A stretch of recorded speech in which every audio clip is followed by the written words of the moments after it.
Pendant très longtemps, les gens ont pensé que la biodiversité, c'était finalement la soufrière et tout le massif qu'il y a autour. 20% de nos espèces indigènes ne sont présentes qu'en Guadeloupe. Si elles disparaissent demain en Guadeloupe, en fait, elles disparaissent de la surface de la Terre.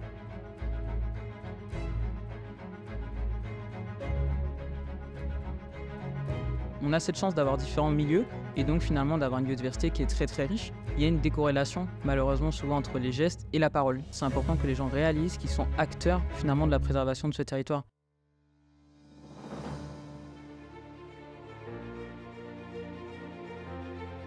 Tous les jours, je rencontre des chefs d'entreprise, des experts, des acteurs de la fonction publique qui partagent tous cette même ambition de créer un avenir plus durable en Guadeloupe et dans la Caraïbe. Cela m'a donné l'idée d'ouvrir ces conversations qui trop souvent restent confinées. Je suis Bertrand Viret et l'objectif de ce podcast est de vous faire découvrir les enjeux environnementaux de nos îles et pourquoi pas de vous inspirer vous aussi à devenir des acteurs du changement. Bienvenue dans Régénération Caraïbe. Bonjour, bienvenue dans ce nouvel épisode de Régénération Caraïbe. Aujourd'hui, nous allons parler de biodiversité, spécifiquement en Guadeloupe et dans les îles de la Caraïbe. Et pour ça, nous recevons Canel Ambroise. Bonjour Canel. Bonjour Bertrand. Alors Canel, je vais te laisser te présenter, mais alors on s'est rencontrés au moment où tu étais directrice par intérim de l'Agence régionale de la biodiversité de Guadeloupe, des îles de la Guadeloupe. Maintenant, tu as pris un autre poste. Je te laisse te présenter rapidement. Effectivement, donc Canel Ambroise, je suis maintenant responsable du pôle ingénierie de projet au sein de l'Agence régionale de la biodiversité des îles de Guadeloupe. Auparavant et pendant 8 mois, j'ai été directrice par intérim. Il y a maintenant un nouveau directeur et voilà, nous sommes en train de nous structurer puisque nous sommes une toute jeune agence. Oui, très bien. Effectivement, ça a commencé quoi, il y a 1 an et demi, 2 ans? C'est ça. En fait, l'agence a elle-même été créée en 2021 et donc elle est née d'une volonté forte, notamment de la région Guadeloupe, mais en partenariat avec l'Office français de la biodiversité et l'État. Donc créée en 2021. 2021 a été une année un peu compliquée en Guadeloupe socialement, on dira. Donc vraiment opérationnelle depuis le deuxième semestre 2022 et je dirais pleinement opérationnelle depuis 2023 avec l'arrivée successive des différents agents. D'accord, ok. Donc vous êtes en structuration encore. On est en structuration, on commence quand même à atteindre notre rythme de croisière puisque quand on s'est rencontrés en mai, on était 6 agents et maintenant nous sommes 14. Donc nous avons quand même une évolution assez importante en 6 mois. Et voilà, donc on devrait être à peu près sur ce nombre d'agents pour les prochains mois. D'accord. Avec une évolution à la marge. D'accord. Je me posais la question, est-ce qu'il y a d'autres agences régionales de biodiversité partout dans les régions de France ou c'est spécifique Alors effectivement, les agences régionales, en fait, elles sont nées de la loi 2016 de la reconquête de la biodiversité où il y a eu un constat général de se dire, bon, c'est bien, on a donc à l'époque, c'était l'Agence française de la biodiversité. Il y a eu aussi la passation de pouvoir, c'est-à-dire que les régions ont été nommées chefs de file biodiversité sur leur territoire.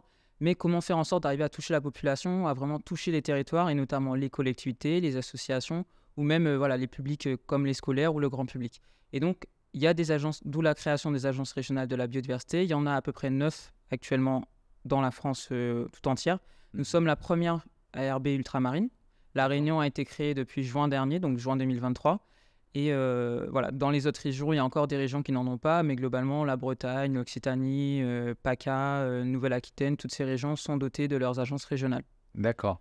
Vous échangez entre vous? Il y a des... Très régulièrement. Très régulièrement. Alors, c'est vrai qu'il faut savoir que l'agence régionale de Guadeloupe, elle a été créée suite à une préfiguration, ce qui a été le cas sur tous les autres territoires.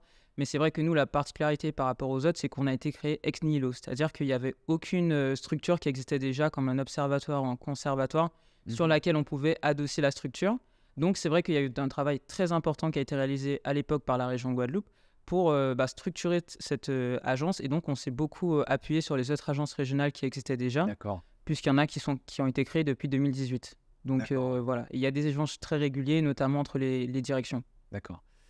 Et j'aurais tendance à penser que du coup, vous avez 10 fois plus de travail ici, parce que l'enjeu biodiversité, on le sait, dans les dom-tom, dans la Caraïbe, est super fort. Exactement. Alors c'est vrai, je ne sais pas si on peut dire qu'on a 10 fois plus, puisque à la différence quand même des autres agences régionales, on a une région et un seul département, là où elles, sur une région, vont couvrir plusieurs départements. Ceci étant, 80% de la biodiversité est dans les Outre-mer. Et en Guadeloupe singulièrement, notamment, on a 6% de ce qu'on appelle la faune, la flore et la faune indigène. Donc tout ce qui est fleurs, animaux et champignons. Donc on a quand même sur un territoire qui fait 0,2% à près de la surface du territoire, de la France tout entière, une biodiversité qui est très riche. Et donc c'est sur ces 6%, on a aussi 10% pardon, de la flore indigène. Donc quand je dis indigène, c'est vraiment la flore qui vient du territoire. C'est pas les espèces pas les espèces importées, invasives ou exotiques. D'accord, ça veut dire qu'on a recensé toute la flore indigène de la France hexagonale et autres, et on en a 6%. Alors, sur la flore, on est à 10. On est à 10. Mais alors, il faut savoir qu'on estime qu'on connaît à peu près 20% de la biodiversité mondiale. C'est d'autant plus vrai sur nos îles. Ah oui. Ouais. Donc, en fait, il y a encore 80% de la biodiversité à découvrir. Sérieusement ? Très sérieusement. Ouais. Exactement, ouais. Wow. Donc, quand on dit pour la flore 10%, c'est 10% à l'état actuel. Mais chaque année, on découvre des centaines de nouvelles espèces. Et sur ces centaines d'espèces, il y a après 80% qui sont découvertes dans les Outre-mer. Par exemple, si je prends l'exemple de la flonge, c'est un type qu'on ne connaît pas trop, les champignons. On commence à avoir un peu plus de données. Et là où on pensait qu'il y avait à peu près 400 espèces présentes en Guadeloupe, on se rend compte qu'on serait plutôt sur des milliers, voire des dizaines de milliers. Donc chaque année, la science ne dort jamais, comme on dit. Okay. Et donc chaque année, on apprend de nouvelles espèces et surtout, on en découvre des nouvelles. D'accord. Et ouais, ça, c'est vraiment intéressant parce qu'en plus, quand on découvre des nouvelles espèces, ça veut dire qu'a priori, elles sont indigènes. Globalement, elles peuvent être indigènes comme elles peuvent être ce qu'on appelle endémiques. Ou endémiques. Alors, elles peuvent être exotiques, très clairement, et c'est d'ailleurs l'une des menaces principales sur la biodiversité guadeloupéenne. Mais c'est vrai que, notamment en Guadeloupe, on a un fort taux d'endémisme, c'est-à-dire qu'on considère que 20% de nos espèces indigènes ne sont présentes qu'en Guadeloupe.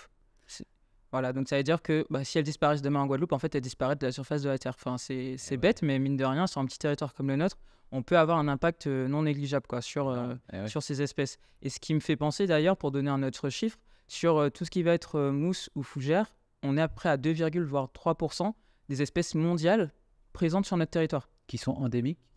Qui sont présentes sur le territoire. Alors, elles ne sont pas forcément endémiques, elles sont indigènes, mais elles sont présentes sur notre territoire. C'est quand même 3% sur un tout petit territoire à l'échelle de la Terre entière. Donc oui, on a quand même une biodiversité qui est riche. Et quand on le dit, on a tendance à le dire comme quand on dit, quelque chose de basique. Mais voilà, il y a des vrais... c'est réel et en fait, on le voit aussi dans les chiffres. Ouais. Mais on le ressent quand on se promène, quand on arrive de l'étranger, on va dire de zone tempérée ou quoi, quand on arrive faire une randonnée en basse-terre, on le voit direct. Hein. Ah ça c'est clair. Hein. Enfin, en termes de... Alors, ne serait-ce que les bruits, les odeurs, Effectivement, les bruits, les odeurs, les espèces. On remarque bien que l'espèce qui est là juste à côté, il y a une espèce vraiment différente. Enfin, c'est vrai que... Et puis, on voit aussi la différence de... Quand on va... Là, tu parlais de la randonnée, mais des fois, on va juste en ville et on va voir des espèces totalement différentes. Oui. On roule quelques mètres et puis on voit une nouvelle espèce différente. Et puis en plus, notre chance, c'est qu'on a un archipel. Donc en fait, la biodiversité qui va être présente en grande terre n'est pas toujours la même que celle qui est présente en basse terre.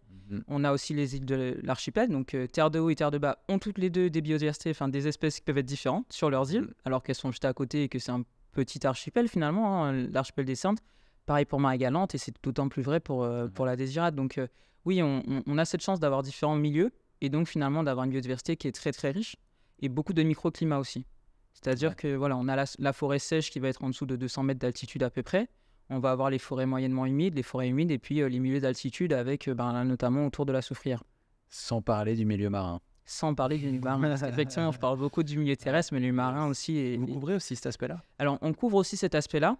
Faut reconnaître que c'est tout de suite un peu plus compliqué parce que ça demande des moyens importants, notamment en termes d'équipement. Mais on couvre aussi ces aspects-là et notamment notre directeur a eu une forte implication. Notre directeur et notre présidente ont tous les deux eu une forte implication par rapport à la crise des coraux que nous sommes en train de vivre. Donc, nous sortons petit à petit, mais qui a été très prégnante ces derniers mois. Alors ça, on va en reparler.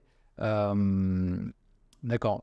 Et c'est intéressant quand on parle vraiment de la diversité des espèces parce qu'il y a aussi la différence de perception de l'œil. C'est-à-dire que quand on se promène avec des écologues sur le territoire, il y a deux espèces pour nous qui pourraient être similaires, mais en fait, il y a une distinction. Ah oui, non, ça c'est pas la même. Exactement, c'est notre famille. Alors là, j'avoue que moi, je ne suis pas écologue, mais c'est vrai que ça m'a impressionné puisque dans le cadre des missions de l'agence, on porte un projet de recherche d'inventaire naturaliste avec le Muséum national d'histoire naturelle. Et ils sont venus en avril pour faire les missions de terrain. Et en fait, on a du coup, pendant quelques jours, moi j'ai traîné avec les chercheurs, donc des spécialistes éminents dans notamment en entomologie ou en milieu marin.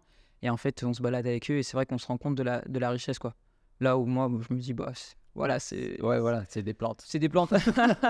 Non, ou alors c'est des plantes, ce j'exagère, sont mais des ouais. insectes, mais en fait, eux, ils voient la Ouais. différence et effectivement, ils vont dire tout de suite Ah, Ouais. mais oui, mais sur ça, la pâte, elle est un Exact. peu différente, donc finalement, c'est Toi, pas. tu repères telle espèce, mais Voilà. en fait, Et en fait, eux, c'est pas la même ouais, chose, quoi. Donc, ouais. c'est impressionnant et c'est vrai que quand on traîne avec des spécialistes, c'est surtout passionnant.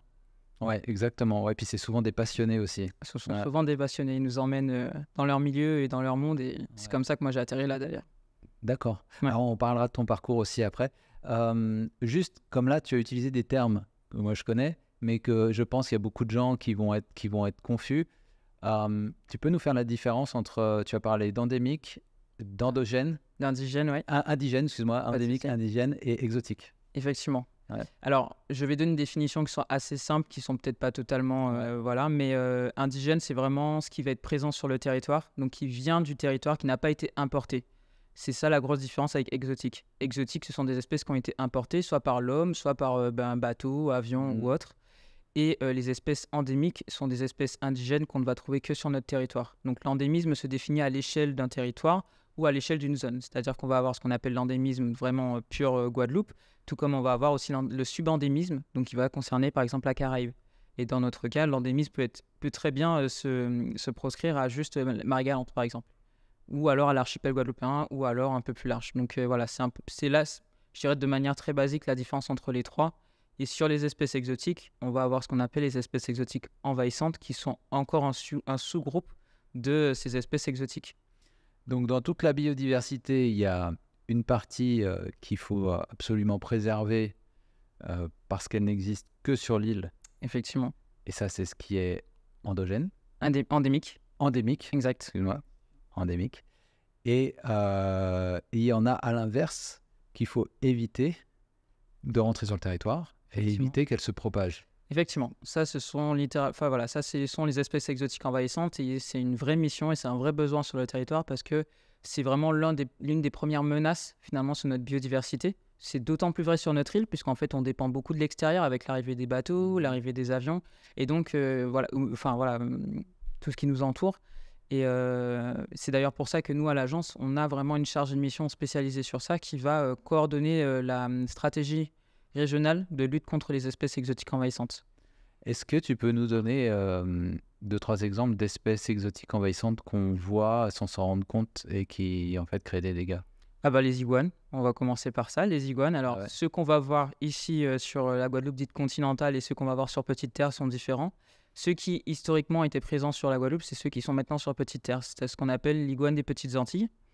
Sauf que est venu, alors je ne m'aventurerai pas sur la zone, il me semble que c'est d'Amérique, mais c'est peut-être pas ça, est venu ce qu'on appelle l'iguane commun.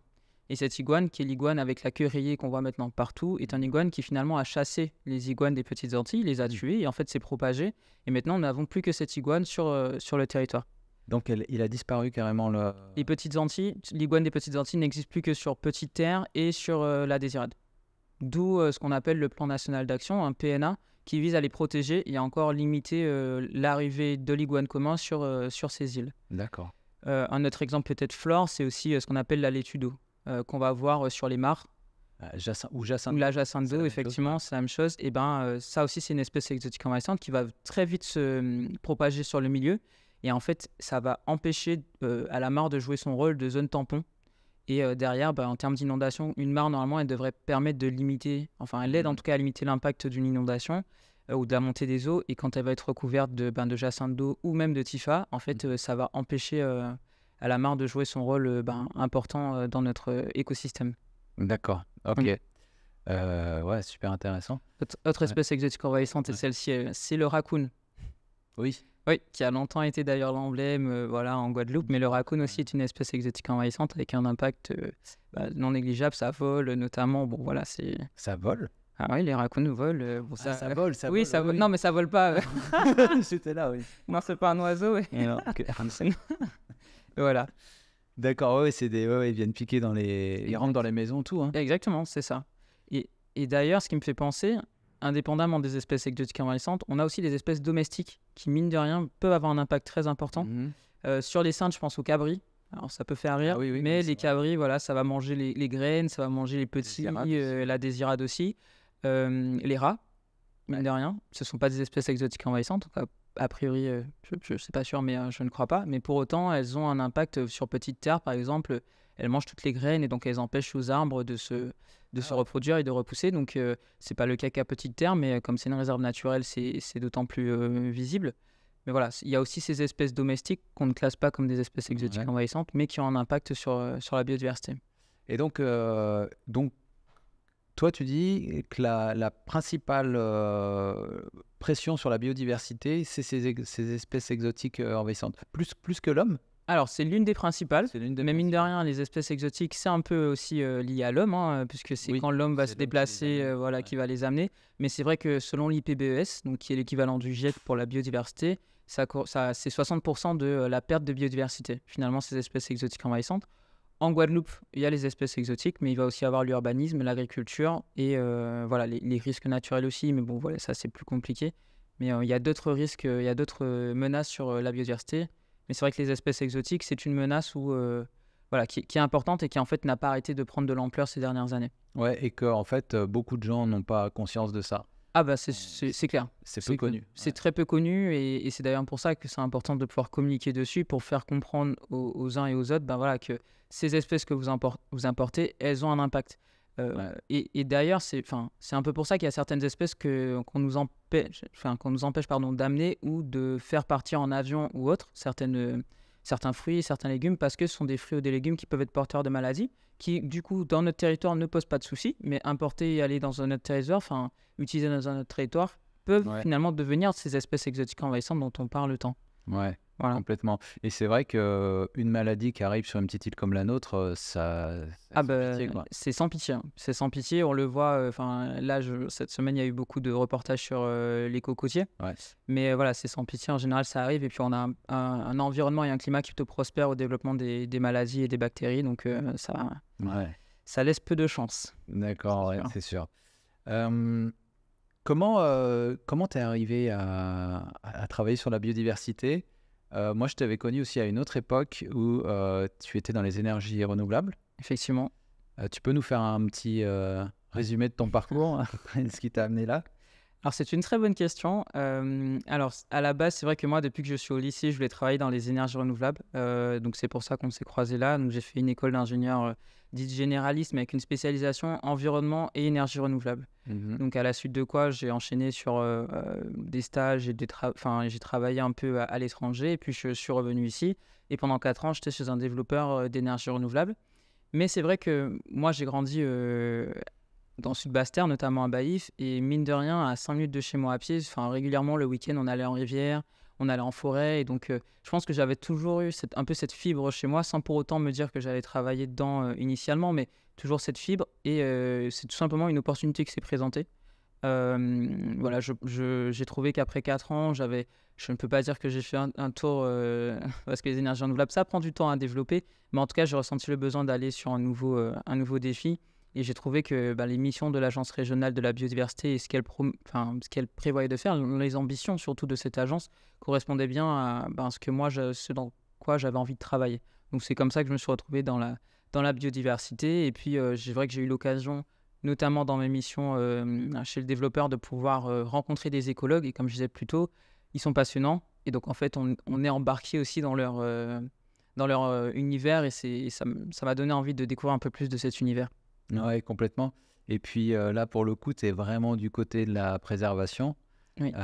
C'est vrai que dans le développement des énergies renouvelables, on est obligé de prendre en considération tous les impacts sur l'environnement, écologique, biodiversité, donc notamment sur la vie faune, les Notamment sur la vie, chauves-souris. exactement. Ouais. Non, c'est sûr, c'est vrai que c'est un point important quand on développe une centrale, hein, que ça soit hydraulique, solaire ou éolienne, de prendre en compte cet environnement, d'où les études d'impact qui sont longues et qu'on mène en partenariat avec des bureaux d'études. Mais c'est vrai que qu'on le veuille ou non, ce sont des énergies qui ont des impacts. Ça, je pense que personne ne peut le nier. L'objectif, c'est de les éliminer, de les éviter, de les réduire ou de les compenser. Mhm. Mais il y a forcément des impacts. Et c'est vrai que moi, quand j'étais de l'autre côté de la barrière, je m'en rendais compte sans vraiment m'en rendre compte. Et c'est vrai que j'avais envie de passer de l'autre côté de la barrière et de me dire, OK, mais Ouais. quels sont ces impacts et vraiment quels impacts ils peuvent avoir. Sachant que voilà, loin de moi l'idée de montrer du doigt les énergies renouvelables, puisque je pense et je suis persuadé d'ailleurs que les énergies fossiles ont tout autant d'impact, c'est juste qu'on ne les quantifie pas autant qu'un parc éolien ou un parc solaire. Mais oui, on ne peut pas nier des impacts de telles installations Oui, c'est réaliste, non? voilà, Mais c'est vrai. sur la vie faune de C'est l'Éthiopie. bien pour ça que, alors, au moins dans le système français, il y a tous ces garde-fous. Effectivement. On ne voit pas ailleurs, hein. C'est vrai que quand on se balade, j'étais à la Barbade il n'y a pas si longtemps, j'ai vu des parcs éoliens, je me suis dit, ok, ils n'ont pas le même code de l'environnement que nous. Non. Parce que- Non, mais c'est ça. Comment dire, en France, on est vraiment le pays où nous avons, en termes environnemental, le plus cadré les choses pour ce type de centrale, quoi. Ça, c'est jamais parfait, Ouais. mais c'est vraiment cadré. Quand on se déplace dans le reste du monde, comme tu l'as dit, on se rend compte de la différence, quoi. Et alors pour ce type de centrale, et aussi pour la préservation de l'environnement de manière générale et de la biodiversité. Et ça, c'est quelque chose qui n'est pas forcément réalisé par les Français. Souvent, alors moi j'ai été quelques années au Canada avant, quand je suis arrivé ici, on m'a dit « Ah ouais, le Canada, l'environnement au Canada c'est super préservé, etc. » Et en fait, non, c'est l'Amérique. La France n'a pas beaucoup à envier à beaucoup d'autres pays autour en ce qui concerne les réglementations environnementales et la préservation des milieux.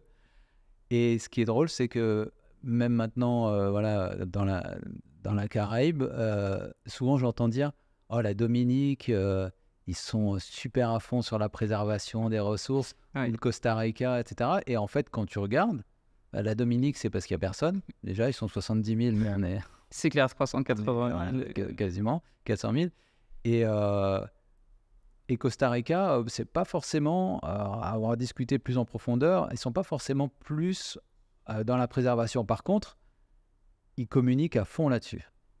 Alors c'est ça, c'est le vrai sujet en fait, c'est qu'effectivement il y a une communication très importante pour une île comme la Dominique, comme tu disais, avec 70 000 personnes. Je pense qu'il y a beaucoup de personnes qui ont entendu parler de leur stratégie zéro plastique. Voilà, pour le Costa Rica, hein, ils sont souvent cités en exemple pour l'utilisation des énergies renouvelables. C'est vrai qu'en France, on a, comme je disais, une réglementation qui peut toujours être améliorée, mais qui est présente. Et ce qui est dommage, c'est qu'on n'arrive pas à capitaliser dessus pour pouvoir communiquer. Et je ne sais pas si on peut s'hérisser en modèle, mais en tout cas, ce qui est sûr, c'est que toute cette réglementation, c'est ce qui fait aussi que on a les forêts les mieux préservées des Petites Antilles en Guadeloupe. Grâce au parc national créé il y a bientôt 30 ans, il me semble, qui du coup a préservé tout le massif central de la Basse-Terre, mais ce qui nous permet d'être dans la Caraïbe, l'île, en tout cas des Petites Antilles, la mieux préservée.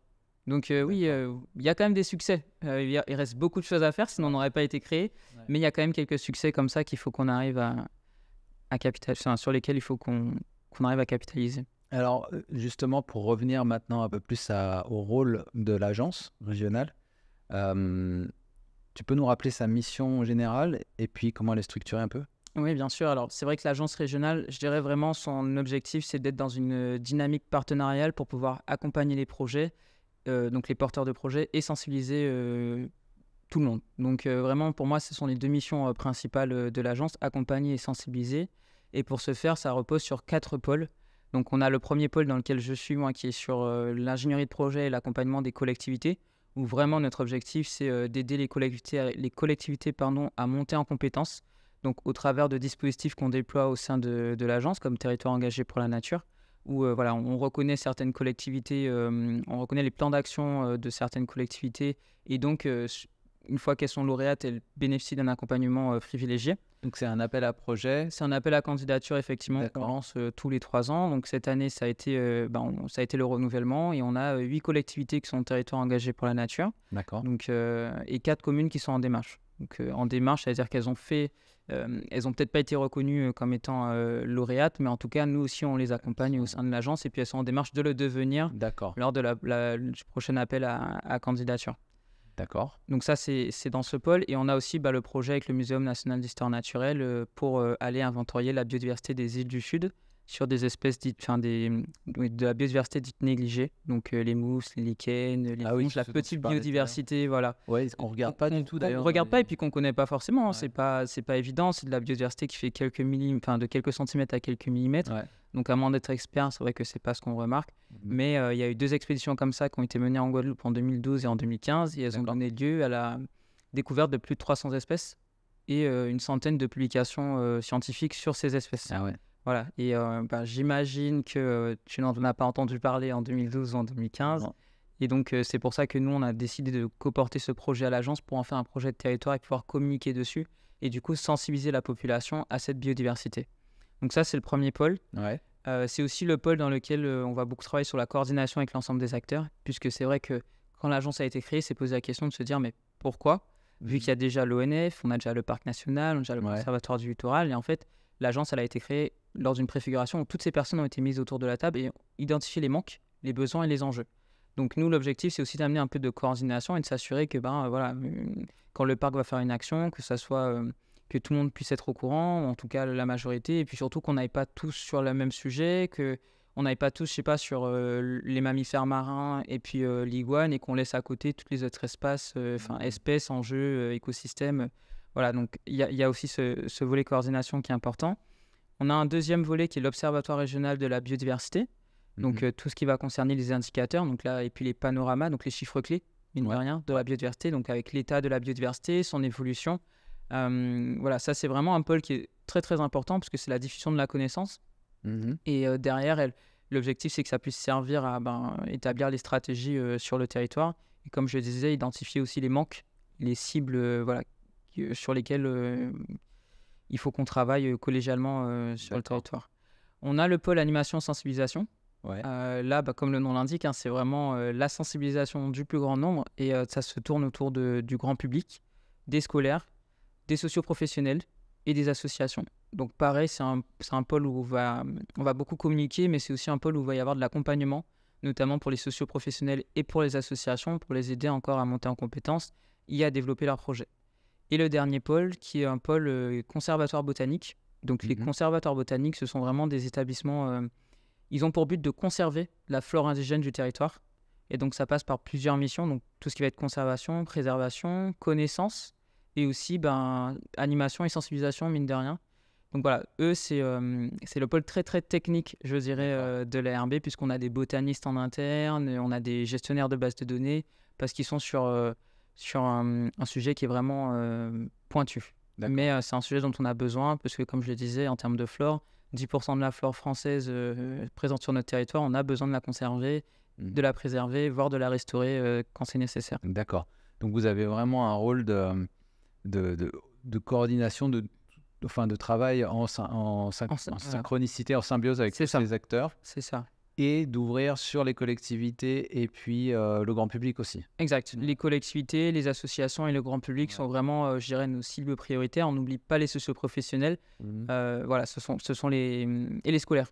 Si j'oublie les scolaires, je pense que mon collègue... Non, tu voilà. Non, mais oui, vraiment, notre objectif, c'est de pouvoir communiquer, diffuser, puisqu'on dit souvent qu'on protège mieux ce qu'on connaît. Et donc, c'est vraiment ça, notre credo, c'est de dire comment on fait pour que la population guadeloupéenne connaisse cette biodiversité, du coup la comprenne et soit amenée à la préserver. Vraiment, c'est notre objectif. Et alors ça, tu vois, justement, on en parlait l'autre jour rapidement, mais c'est vrai que c'est un vrai contraste qu'on voit ici. C'est-à-dire que d'un côté, on peut être rapidement subjugué par la beauté et la diversité des espèces et des milieux. Et en même temps, ici, on va voir des décharges sauvages. C'est ça. On va voir des gens parfois jeter leurs bouteilles par la fenêtre. Exact. Et donc, c'est comme si il y avait vraiment les deux extrêmes qui étaient présents en même temps. Donc, un gros enjeu et puis des grosses pressions. Exact. Je me posais la question... est-ce que tu penses que les gens ont conscience, quel est du niveau de conscience en fait des Guadeloupéens, Guadeloupéennes vis-à-vis de la biodiversité? Alors je pense que pendant très longtemps, les gens ont pensé que la biodiversité c'était finalement la soufrière et tout le massif qu'il y a autour, que cette biodiversité, ces forêts, c'était ça la biodiversité quand on disait biodiversité. Et donc, même s'il y a encore des gestes d'incivilité, globalement, les gens comprennent que cette partie-là, il faut la préserver. Pour autant, et c'est un vrai sujet, c'est d'ailleurs le sujet qu'on va porter en 2024 au sein de l'agence, c'est ce qu'on appelle la biodiversité ordinaire. La biodiversité de tous les jours, celle qui nous entoure, comment on fait pour la préserver, mais surtout, il faut que les gens réalisent que leurs actions ont des impacts. On a tendance à penser qu'on fait attention et que oui, on a une belle biodiversité, mais comme tu le dis, il y a une décorrélation, malheureusement, souvent entre les gestes et la parole. Et donc, c'est vrai que pour nous, au sein de l'agence, c'est important que les gens réalisent qu'ils sont acteurs, finalement, de la préservation de ce territoire, de ce joyau et finalement de la richesse de la biodiversité. Tout le monde est acteur. On ne peut pas, nous, 14 personnes au sein de l'agence régionale et puis autres acteurs, hein. Je ne dis pas qu'il n'y a que nous, mais on peut être une centaine ou quelques milliers à porter. Il faut que les 390 000 personnes qui vivent en Guadeloupe portent et préservent la biodiversité. Et c'est vrai que voilà, c'est compliqué, mais ça passe par une grosse phase de sensibilisation. Et quand je prends l'exemple des tortues marines. Dans les années 80-90, les tortues marines, il y a eu toute une campagne très très importante de sensibilisation autour des tortues marines, de leurs apports et de pourquoi il fallait les protéger. Et c'est vrai que dans les années 80-90, il pouvait encore avoir des gens qui mangeaient les tortues. Et maintenant, ça paraît inimaginable d'aller manger une tortue. Et je pense que pour n'importe quel Guadeloupéen, parce qu'il y a eu cette grande phase de communication au niveau grand public, mais surtout les scolaires. C'est vrai que les scolaires, c'est une cible prioritaire pour nous parce que c'est le futur de demain, c'est l'avenir et c'est aussi par eux qu'on peut réussir à toucher leurs parents, mine de rien. Donc voilà, quand les enfants ils vont faire des journées, ils vont dire ah oui, mais nous on a vu ça, on nous a dit ça, etc. Ils vont parler avec les parents et les parents vont peut-être aussi réaliser. Et voilà, donc il y a peut-être une décorrélation. Je dirais qu'on n'est pas pire que les autres, pour être honnête. Ouais. Mais c'est vrai qu'il y a encore un gros travail de pédagogie à faire auprès de la population. Ouais, je pense effectivement, on n'est pas pire que les autres, mais c'est vrai que la richesse est tellement forte ici. C'est ça. C'est plus marquant en fait. C'est ça. D'où l'importance de souligner cette richesse. Parce que comme je le dis, on dit souvent 80% de la biodiversité dans les territoires ultramarins, une biodiversité riche en Guadeloupe, etc. Mais il n'y a pas de chiffres. Voilà, la personne lambda n'aura pas en tête les chiffres, ne saura pas ce que ça représente. Et je pense que ça, c'est aussi important de le montrer et d'arriver à toucher tout le monde. Alors, c'est un peu compliqué parce que nous, on passe par les réseaux sociaux, on va passer par un site internet qui devrait sortir dans pas longtemps. D'accord. On va passer par les médias traditionnels, mais c'est aussi comment faire pour toucher cette population. Mine de rien, c'est pas toujours évident. Non, c'est pas évident. Puis c'est vrai qu'on est tellement aussi submergé d'infos que ce soit les réseaux sociaux ou autres, exactement. Ça passe ça passe, c'est sûr. Et ce sont pas toujours les infos qui ressortent en première. Non plus, c'est vrai. Voilà. C'est ça aussi. C'est ça aussi le sujet, d'où l'importance de passer par les scolaires et puis d'essayer de faire des événements. C'est ça que j'allais te demander parce qu'il y a quelque chose pour moi qui est super important. Souvent, les invités qu'on a là, quand t'en parlais aussi tout à l'heure, toi, de ta sensibilité environnementale que petite, tu avais été amenée dans les rivières, dans les... Exact. Souvent, en fait, c'est le contact avec la nature qui fait que la conscience s'imprime dans les corps, dans les mentalités, dans les esprits. On aura beau faire autant de capsules comme là on va faire avec ce podcast. Il faut que les gens viennent et voient. Il faut que les gens marchent. Donc vous avez j'imagine des événements in situ comme ça ou des... Alors c'est vrai que nous, au niveau de l'agence, on n'est pas gestionnaire d'espace naturel, donc on n'a pas forcément d'espace où on peut amener la population. Pour autant, dans le cadre du projet, notamment de la planète revisitée, nous avons prévu de faire ça. Donc déjà, tous les scolaires des îles du Sud vont être amenés sur le terrain avec les chercheurs, dans les laboratoires, voir comment ça se passe et se rendre compte finalement de la richesse de leur territoire. On va aussi amener des élèves de Guadeloupe dite continentale et durant la période, donc la mission de terrain va être de septembre à novembre 2024. Durant cette période, il y aura aussi des journées portes ouvertes. Donc n'importe quelle personne pourra venir, passer voir le laboratoire, se rendre compte des toutes petites espèces qu'on regarde au microscope. Nous, en tout cas, c'est ce qu'on met en place pour l'instant.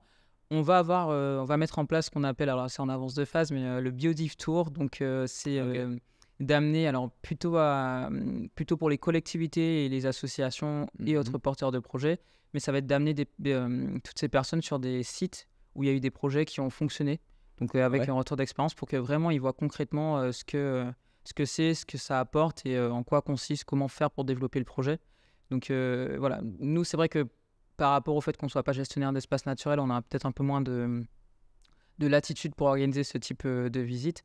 Mais je te rejoins, moi j'ai déjà croisé des personnes qui habitent la Grande Terre et qui n'ont jamais été dans les rivières de Basse-Terre. Ouais. Voilà, je pense que si on fait un sondage sur qui en Guadeloupe a déjà été à la soufrière ou pas, je pense qu'on va être assez étonné du chiffre. Donc oui, il y a un vrai Ah ouais. besoin d'un retour à la nature, je pense, pour la population guadeloupéenne, d'aller dans cette nature. Et comme je dis, pas besoin d'aller, si on est de la Grande Terre, pas besoin d'aller en basse terre, tout simplement d'aller au niveau des mares qu'on peut trouver dans la Grande Terre, c'est déjà se rendre compte de cette biodiversité et juste rester là et se poser et puis regarder les oiseaux passer, regarder les espèces, regarder, déjà là, voilà, prendre le temps en fait, prendre le temps c'est pas quelque chose qu'on fait, c'est compliqué de prendre le temps en ce moment, mais c'est aussi comme ça qu'on peut se rendre compte, à mon avis, de la richesse de notre territoire. Complètement. Tu vois, nous, on bosse souvent avec des écologues sur des projets, justement, d'études d'impact ou autres. Et c'est vrai que souvent, je me fais la réflexion, les écologues, ils ont un rythme, même de la façon dont ils parlent, de la façon dont ils vivent, qui est posé. C'est ça, Tu vois. exactement. Et l'échelle de temps, souvent, je me dis, on n'a pas la même échelle de temps. Mais ils sont en contact avec la nature. Leur métier, c'est d'être dans la nature. Exactement. Ah, mais c'est vraiment ça. Il faut ces gens-là. Ah oui, bah là, dans le cadre des missions de terrain qu'il y a eu en avril dernier, les chercheurs disaient que pour faire 100 mètres, ils peuvent prendre 1 heure. 100 mètres, 1 heure, c'est comment, mais en fait, oui, parce qu'ils prennent le temps de regarder, de prendre la loupe, de mettre leurs outils, de les déployer, de s'imprégner finalement de l'environnement. Et ça, c'est pas quelque chose qu'on a l'habitude de faire. C'est pas quelque chose qui est simple à mettre en place, mais je pense que c'est quelque chose, quand on le fait, on en sort grandi. Ouais, tout à fait. Et tu vois, là, tu me parlais en même temps, je me disais, c'est drôle parce que, alors, j'ai l'impression, à ma connaissance, qu'il n'y a pas énormément d'activités touristiques. Tu parlais du Biodive Tour. Moi, ça m'a fait penser à un tour, tu vois, opérateur, genre, qui soit axé sur la biodiversité. Par exemple, tu vois, il y a l'aquarium sur tout ce qui est fonds marins, ils font quand même un bon boulot. C'est sûr. On peut voir plein de choses. Mais je me demandais, par exemple, le conservatoire botanique, est-ce qu'il est ouvert au public ? Alors, pour l'instant, on n'a pas... Alors, le conservatoire botanique, c'est vrai que pour l'instant, c'est un bureau.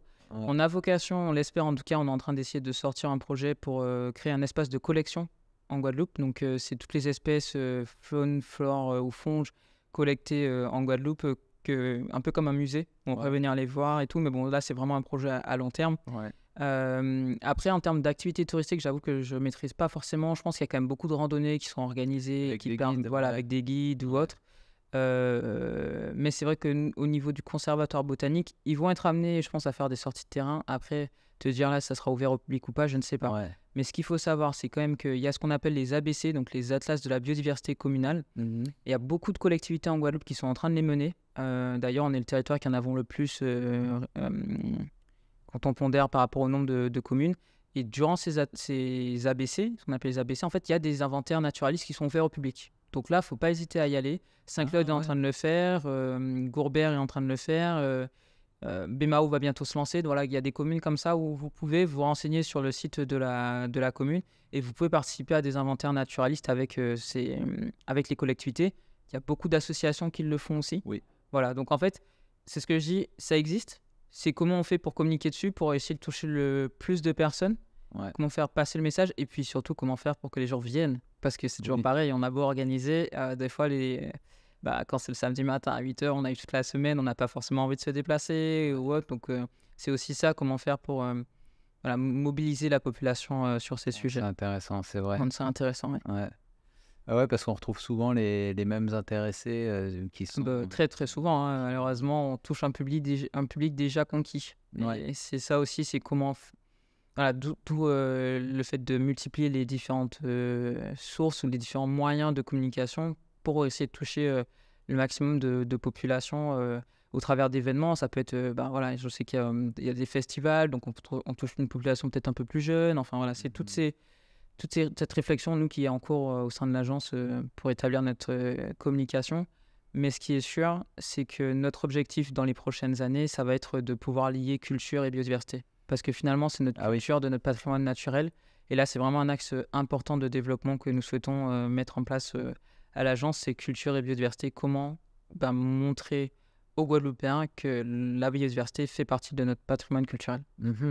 D'ailleurs, il y a quelques artistes comme ça. Je pense à Gabon, je ne vais plus oublier son prénom, qui fait des œuvres à partir de la biodiversité locale. C'est ça.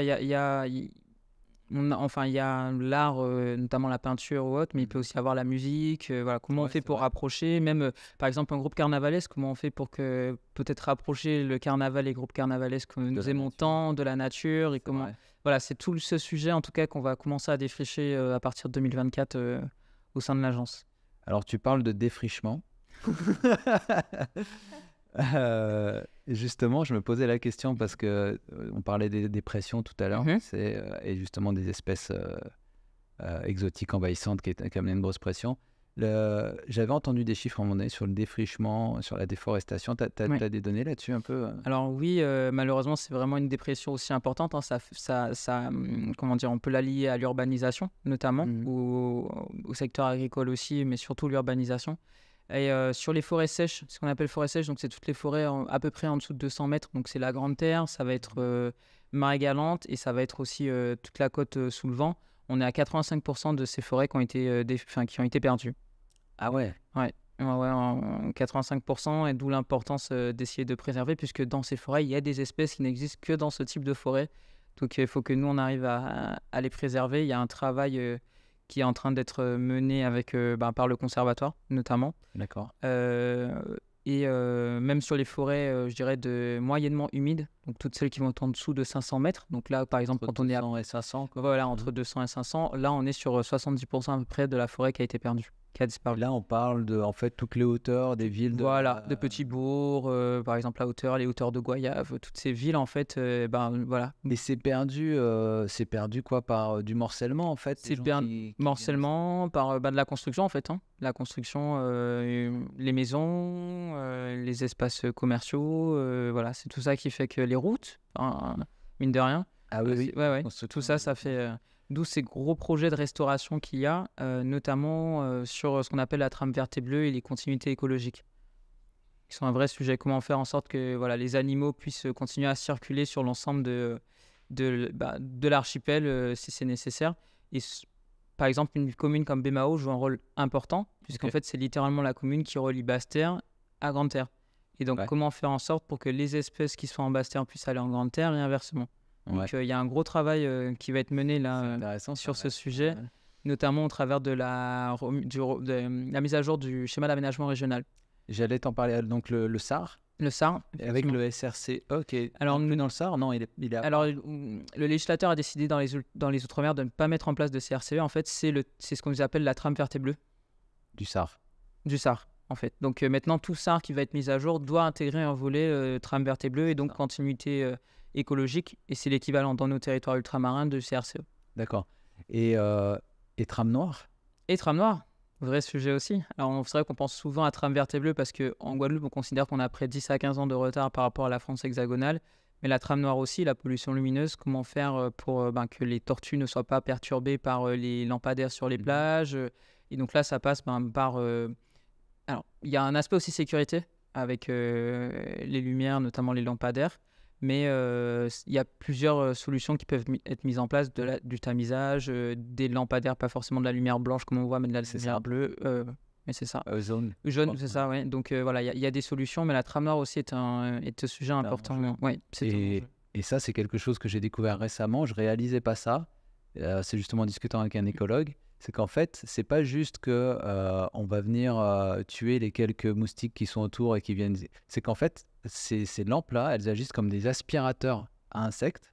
Oui, Et en fait, une seule maison qui laisse autour toutes ces LED oui. blanches allumées toute la nuit, en fait, ça vide les bassins autour de biodiversité, de forêt ou quoi, ça les vide de leurs insectes et ça a un impact énorme. Ouais, ouais, c'est vrai qu'on s'en rend pas compte. Et en plus, on a tendance à dire trame noire, éteindre les lumières, ouais, mais la sécurité et tout. Mais en Ouais. fait, c'est vrai que sur notre biodiversité, notamment les insectes, c'est un impact qui est important. Et les insectes, c'est le début de la chaîne. Ah Donc bah oui. les insectes, après, c'est les oiseaux. Après, c'est les Ils n'ont oiseaux, pas de quoi après, manger, voilà, même etc., etc. les chiroptères aussi, hein, pour qu'ils puissent se déplacer. Et donc, cette fameux sujet de continuité. Et comme je le disais, les tortues aussi. Il y a des Ouais. tortues qui peuvent en fait se perdre, être menées par la lumière et finalement ne pas retrouver là où elles sont pondues, ou alors aller dans des lieux qui du coup leur sont défavorables. Donc non, c'est un sujet qui est important. Nous, c'est vrai qu'au niveau de l'agence, c'est un sujet qu'on va commencer, enfin je dirais, comme on est tout jeune en fait, on peut Mhm. pas attaquer tous les sujets, Mais en tout cas, le sujet des continuités écologiques, c'est aussi un sujet sur lequel on veut travailler en 2024.